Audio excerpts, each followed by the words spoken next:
Today we are studying confusing words. These are words in English that look kind of the same, but they have an entirely different meaning. Alright, so we will be playing a little game using the vocabulary that we see in the book called Check Your English Vocabulary for IELTS. Alright, so I'm going to present you with 2 sentences and you are going to decide which word is the best choice for each sentence. Alright, let's begin.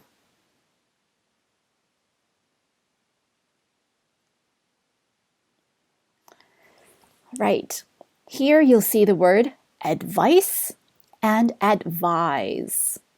Sentence 1 says, "Can you me on the best course of action to take?"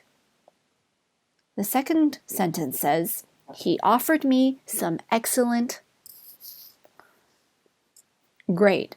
So both of these words we know have to do with recommendations. You are recommending something to this person. All right. So the answer here, the very first one, should say, "Can you advise me on the best course of action?" And then the second one should say, "He offered me some excellent advice." Right? So the difference here is actually that one letter. It's advise with the S is used as a verb. So someone who is trying to give you some knowledge or some advice, they are advising you. So we need to remember to use the S. In the second sentence, advice with the C, that's used as a noun. So when someone tells you, "Hey, sleep early, it's good for your health," that is advice.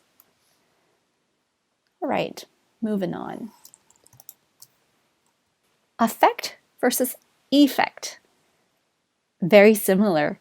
The first word starts with an A and the second word starts with an E. Okay, sentence 1 says, "Diverting the course of the river will have a major on the local ecosystem." The second sentence says, "Frequent traffic jams in the suburbs seriously journey times into the city." Great. So I'm going to give you a little hint. The difference between these two words, again, is a noun and a verb difference. Okay?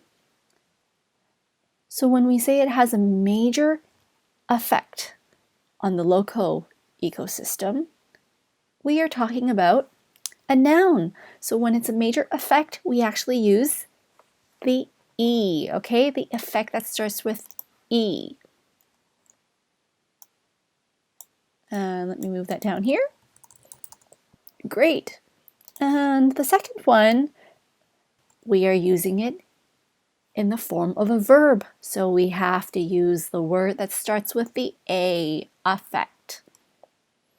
Excellent. Number 5, appreciable and appreciative. All right, sentence 1 says, "Widening the road made an difference to the flow of traffic." The second sentence says, "The applause at the end of the concert was warm and..." All right, so these two words look practically the same, and it seems like they act as an adjective. In the case of the first sentence, we are trying to say that making the road bigger made a real difference, a difference that we can see. So the answer in this case is appreciable. It means it's a difference that we can really feel when we're driving through the traffic.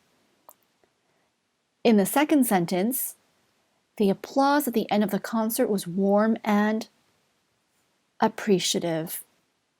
It means the audience appreciated your concert and maybe they're very grateful and supportive of you.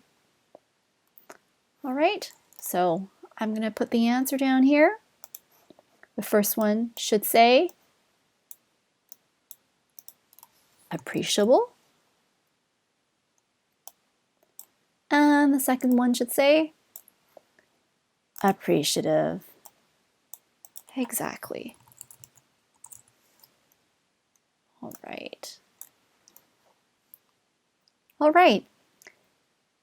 The next pair of words also have very similar meanings. First word is avoid, and the second word is prevent. Let's look at these sentences.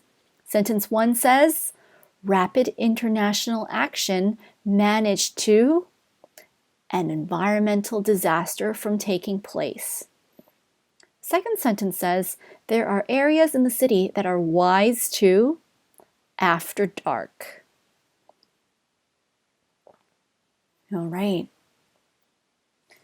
So in the first sentence, we see the main idea being a form of natural disaster or an environmental disaster that we are trying to not have happen. So in this case, when we talk about disasters, oftentimes we use the word prevent. Okay? And in the second sentence, you don't really want to go to this place. It might be dangerous. It might not be wise to go there. So we want to avoid these places. Okay? Right. Moving on. All right. So the first one should say prevent.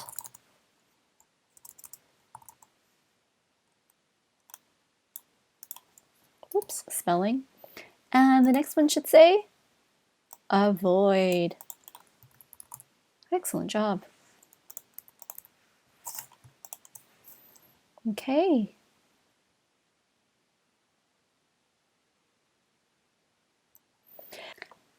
Here's a pair of words that almost look exactly the same, except one has an S after the word beside. All right, let's read the first sentence. The company's main office is the railway station.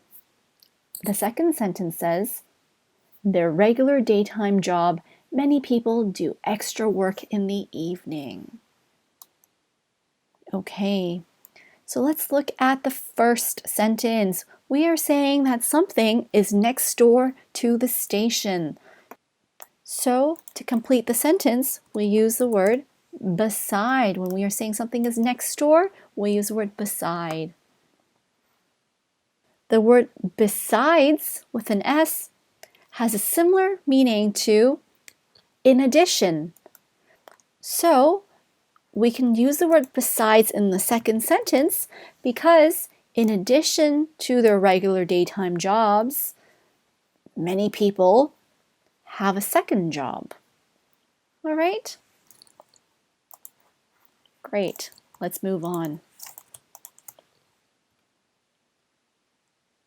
Briefly and shortly.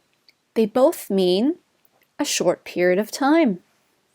So let's look at the first sentence. Before the earthquake began, many animals were seen to be behaving in an unusual manner. In the second sentence, she spoke, but passionately, about the need to help those in developing countries. Okay. When we are talking about the moment before something happens, we can use the word shortly. So in the first sentence, we'll say shortly before the earthquake happened. These animals were showing odd behaviors. Okay? And in the second sentence, we are contrasting one word with the word passionately. Okay? So here the best answer is briefly. Even though she spoke for a short period of time, she was extremely passionate, okay, about her cause. I hope you found this video helpful and that you were able to better distinguish between confusing words after you practice this exercise. If you like this video, please subscribe give it a thumbs up, and I hope I'll see you next time. Thanks a lot.